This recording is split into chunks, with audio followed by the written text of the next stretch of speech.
The smell of something metallic and bitter jolted me awake. A strange lightness around my neck sent my heart racing. I rushed to the mirror, and what I saw stole my breath. My long, cherished chestnut hair was brutally hacked into uneven clumps. At first I thought I'd been robbed, violated in my own bed. But then I saw the culprit. My mother's craft scissors, lying neatly on my dresser. Next to them, a sticky note read, "You'll still look fine. Focus on your speech for Hannah's big day, Mom." I stood there, frozen. Strands of my hair lay on my pillow like a part of me had died in my sleep. That wedding was supposed to be my moment, my chance to finally stand tall in front of the people who'd always overlooked me. I'd bought a beautiful navy silk dress with my own money, ready to speak with confidence without needing anyone's approval. Instead, I looked like I'd lost a bet. When I walked into the kitchen, my father barely glanced up from his cereal. "Oh good, you're up?" he mumbled. "Less hair makes your face less distracting anyway. The attention's not supposed to be on you." My mother, sipping her coffee, added, "It's Hannah's wedding. Let her shine, let her shine." They spoke as if I were a threat to the sun, as if my mere presence in a nice dress would ruin the entire wedding. Let me explain something. I was always the daughter they managed, never the one they celebrated. Hannah got designer dresses and violin lessons. I got hand-me-downs and lectures about being grateful. Hannah got a graduation trip to Paris. I was told to work weekends to save for college, which I did. I moved out at 19, worked 2 jobs, and still RSVP'd yes to the wedding. I thought, just maybe, it could be one of those rare family moments where no one had to compete. Instead, they drugged me with NyQuil in my tea, then cut my hair while I slept. My own parents. My roommate, Becca, rushed over when I called her, my voice trembling. She gasped when she saw me. "They did this to you on purpose." I nodded, tears welling up. Becca was silent for a moment, then pulled out her phone. "Okay, we're not going to the wedding like this. We're going to do something better." At first, I didn't want revenge. I just wanted distance. But when Becca helped me listen to a voice memo I'd recorded weeks ago purely out of habit, everything changed. I used my phone to track little moments for my therapist, my mom saying I was a distraction. When I posted a photo from a friend's bridal shower, my dad telling me pretty girls ruin weddings with jealousy. At the time, I thought they were just rude jabs. But listening back with Becca, it became something darker, a pattern. Then Becca said, "You know, there's a way to make them listen." That night, I made a decision. I would show up to the wedding, but not as they expected. I wouldn't wear their sneered-at dress or recite their pre-approved toast for Hannah. I would shred their script, and that would be just the beginning. I didn't really sleep that night. Becca helped even out my hacked hair into a sleek, edgy bob. "You look like someone who's about to expose a family," she whispered as she styled the last strand. By morning, I had a plan. I arrived at the wedding venue, a sprawling vineyard estate, early before the chaos began. Of course, they picked something photogenic. Hannah's dream wedding was bought with my parents' savings, my mother's fake smiles, and my father's unshakable pride in their real daughter. I was just a side character, but not today. I'd rehearsed the Hallmark-esque nonsense speech about sisterhood and forever bonds I was supposed to give. Instead, at the rehearsal brunch, when the mood was warm and smug, I walked up to the microphone. "Hi, everyone. I know I'm not the favorite daughter. That's never been a secret, but I'm here to say something different today." The air shifted. Immediately, my mother's smile twitched. "I want to talk about what happens behind the family portraits. When people say they love you, but literally cut you to keep you from outshining someone else. When they drug you with tea so you sleep through the sabotage. When parents treat your existence as a threat to the child they actually love." Gasps rippled through the room.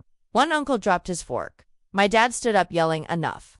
But I didn't stop. "You don't get to rewrite who I am anymore. You don't get to trim me down, hide me, or pretend this didn't happen." I pulled out my phone and played the recording. My mother's voice was clear and cold. "She thinks she'll look better than Hannah. We'll fix that." Then my father's laugh. "We'll cut it while she sleeps. Girls like her need reminders." The silence was deafening. Forks clattered as guests turned to one another in horror. I ended with, "You taught me shame. Now I'm teaching you consequences." Security escorted me out as my parents screamed. My sister was in tears. Not because of me, but because this will ruin my photos. But it wasn't over. The video went viral within 24 hours. Becca uploaded the full clip online, captioned, "This is what happens when you weaponize family." It exploded millions of views, celebrity reposts, TikTokers lip-syncing received DMIs from strangers saying, Thank you for saying what I never could. The best part, a week later, I received an email from a wedding magazine editor. She wrote, "Your story isn't just brave, it's something we want to feature. How would you feel about a photo shoot, an article called The Uninvited Sister Who Stole the Show?" I said, yes. The photo shoot was everything my parents tried to steal from me. Elegant, powerful, unapologetically me. They did my makeup, styled my new hair, and dressed me in gowns that shimmered louder than shame. That was the beginning of the second chapter of my life. 3 months passed. My family still hadn't reached out. Not to apologize, not to explain. But they didn't need to. The world had already turned its eyes on them. My video had become a cultural moment. Talk shows debated it. Bloggers analyzed every word. Pretty privilege, sister rivalry, emotional abuse masked as tradition. I was now the face of every daughter silenced in favor of a shinier sibling. But I wasn't looking for fame. I wanted freedom, and I wanted to ensure they never silenced another girl again. It started with an email from Cynthia Ray, CEO of a high-end fashion brand specializing in rebranding damaged reputations through truth. Her daughter had been through something similar.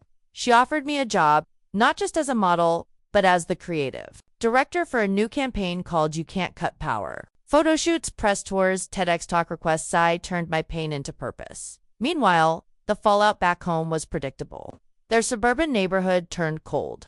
Wedding guests who had cheered for Hannah now avoided eye contact at grocery stores. The priest who officiated her ceremony told his church she should have been the one asking for forgiveness, not validation. Even Hannah's new husband, Greg, who had stayed silent during the haircutting scandal, walked out 6 weeks after the wedding. Apparently, he found a box of printed Instagram comments his new bride had written under anonymous accounts attacking me online. She wasn't just complicit, she was obsessed. And now, alone. I wish I could say that made me feel better, but the truth is, I didn't care anymore. I was too busy building something they could never taint. The real revenge came when Cynthia made me an offer. "We're opening our first creative office in your hometown. Want to run it?" I laughed. "You're serious?" She nodded. "Imagine, same town, but this time you're the one people want to impress." So, I did it. We opened a sleek sunlit creative space right downtown on the same street my parents used to drag me past to get to my sister's piano recital. This time, it had a giant window decal that read, "Power cannot be cut." The week we launched, my team hosted an open house. Local press came, activists, survivors, and yes, even a few of my old high school classmates who used to mock my quietness showed up asking for internships. But the cherry on top. My parents walked in uninvited, unannounced. My mother wore oversized sunglasses. My father had clearly aged in those months. Maybe it was guilt, maybe exposure, maybe just losing control. They didn't recognize the woman standing at the front, poised, powerful, camera-ready. They tried to act like nothing had happened. "We're proud of you," my mother said softly. I smiled. "That's funny. You haven't been proud of me since I had braces." My dad chuckled, trying to lighten the mood. "We all make mistakes. Families heal, right?" I walked over to the front desk. "Would you like to leave a comment card? We take feedback seriously here." They blinked. "Otherwise," I continued, "I have a full room of people I actually respect waiting to hear me speak." As I turned away, I saw them standing in place, out of place, uncomfortable in the very space they once thought I was unworthy of. I didn't need to yell. I didn't need to shame them. The building, the people, the success that was louder than any insult. But just as they walked out the glass doors, I called after them. "By the way, next time you try to cut down a daughter to elevate another, just remember, scissors dull, but some girls sharpen." They never came back, and I never needed them to. Because I had finally learned they didn't define my beauty. They didn't define my power, and they never, ever had the right to define my worth. Not with scissors, not with silence. Not ever again.